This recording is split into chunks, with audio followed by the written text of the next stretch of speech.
All right, here's the good news. Chapter 19 is a lot like Chapter 5, which I'm sure you remember a ton about. No, that was Chapter 6. Exo and endo, that's more like it. So here we go.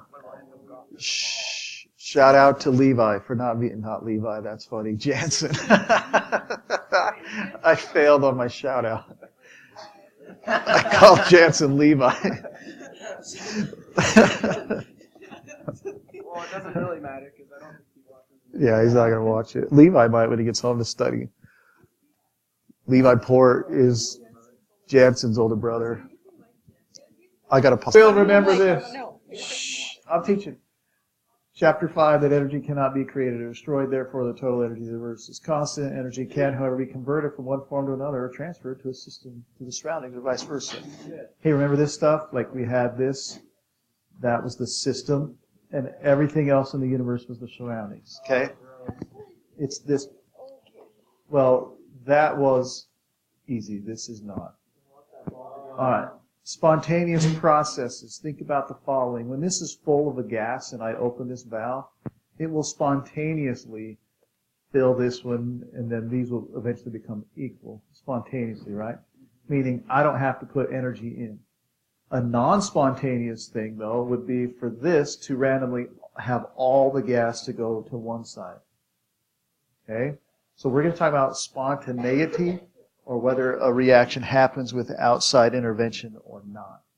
So just kind of, if you can think about it in this way. One way makes a lot of sense and it will happen naturally. One way would take work. So the opposite of spontaneity is putting work or energy into a system. All right, another example of a spontaneous process is that a nail will rust. That is spontaneous.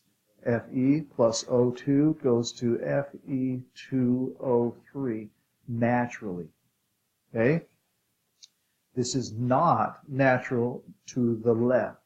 All right? So we would say the forward reaction is spontaneous.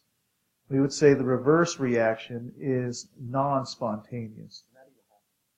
Sure, like ish. You have to heat it and drive off all the oxygen. But it has to be under exact perfect conditions, no oxygen present. So it's like super hard to get it to happen. Yeah, it'd be easier to buy a new nail. Yeah. But really, most of the iron we find in this world, it's called iron ore. It's in rocks. It's not a chunk of iron. It's actually this stuff that they refine to get my iron out and my oxygen. Now, they use what's called electrolysis. And that takes a lot of energy. A lot. All right. So processes that are spontaneous at one temperature may, now not always are, but may be non-spontaneous at other temperatures. So above 0 degrees Celsius, it is spontaneous for ice to melt. We know that. But below it, it is not spontaneous. Easy enough, right? Yeah. So sometimes, whether the thing is spontaneous or not, and once again, spontaneous means works without outside energy, okay, it can be dependent on the temperature. Now, in a reversible process, the system changes in such a way that the system and surroundings can be put back in their original states by exactly reversing the process. Okay, so rusting is not a reversible process. We can't just like take oxygen away and then all of a sudden it becomes a nice pure nail. But the ice I can. If I take my ice and I just have it sit at 30 degrees Celsius, it'll just melt into water, right? But if I reverse that and I take this away and now make it 0 degrees, so I remove the same amount of heat, essentially, it will go back the other way spontaneously. So, in a reversible process, if you reverse this exact thing, the reverse reaction will happen. There are not very many things that are actual true reversible reactions. All right. irreversible processes cannot be undone by exactly reversing a change of the system. Spontaneous processes are irreversible. So, like we said, way long, well, not way long ago, but the very first slide on this that had those two, well, let me just go back. If all I do, so I open this to make this thing happen, right? Just by closing it, which is the reverse, it's not going to go back to this. Does that make sense? This is not a reversible process. All right? In here, they got a vacuum, they bring it over here, the gas expands. You have to put work back in to compress the gas. I don't know, like this, easier the other example. All right. Entropy, did we talk? No, we didn't yet. We talked about enthalpy, right? Entropy, or S, is a term coined by Rudolf Clausius in the 19th century.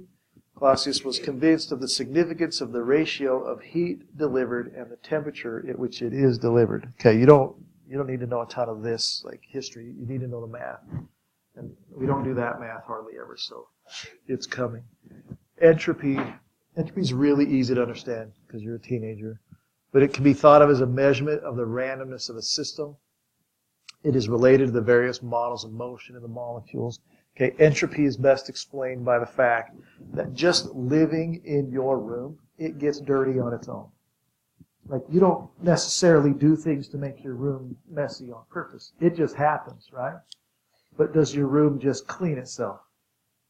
No, you have to eventually, like 2 weeks later, you got to stop, look around, realize you live in filth, and pick stuff up, right? Now, over those 2 weeks, it just happened. So that's like entropy. Entropy means things are becoming less and less ordered, or more and more random. Does that make sense? What? Entropy is the exchange of heat in a reaction. Entropy is going to be the exchange of randomness.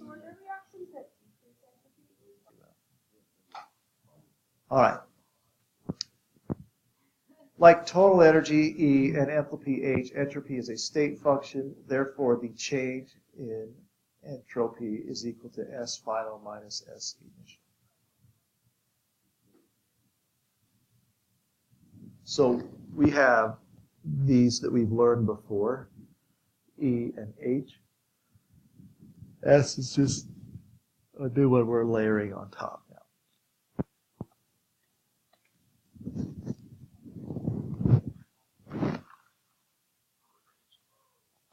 Enthalpy, it's the heat. So if we had that, whatever, we said delta H was equal to negative 2.35. It was the joules or kilojoules released. If it was negative, then as a reaction happened. It was more complicated than that, but everything else canceled out, so it was just temperature changes, essentially.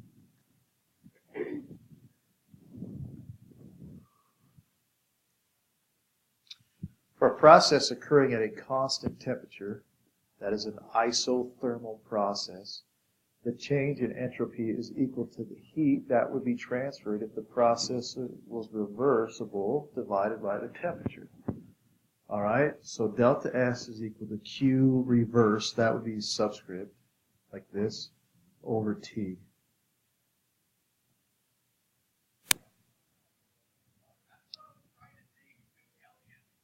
I feel like Hughie might be in that room. I don't know.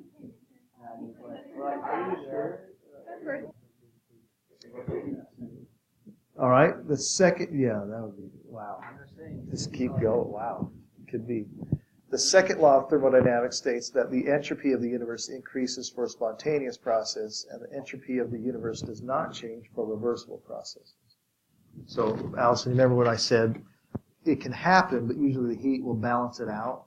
That's this thing right here. So entropy doesn't necessarily increase, but it doesn't really ever decrease either. So the thing will become more structured, but the heat given off can cancel that out and pretty much make it so there's no change. But overall, you need to really know that entropy is always increasing.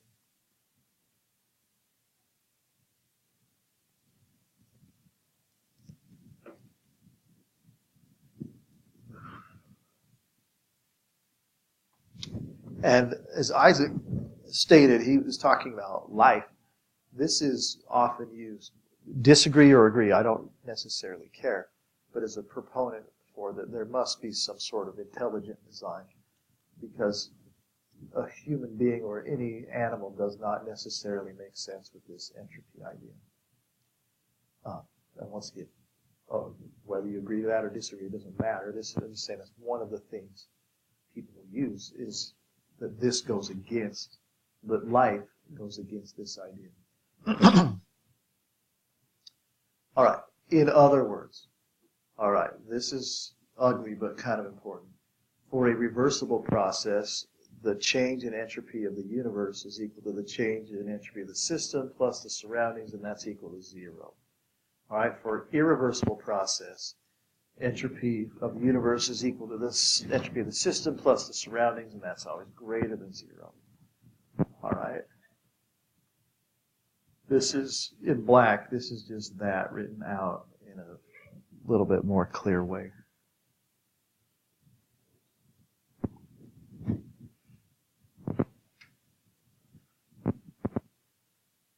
So, these last truths mean that as a result of all spontaneous process, the entropy of the universe is always increasing. This is a multiple choice question on your exam. That a spontaneous process, the entropy will always increase. We'll call that good.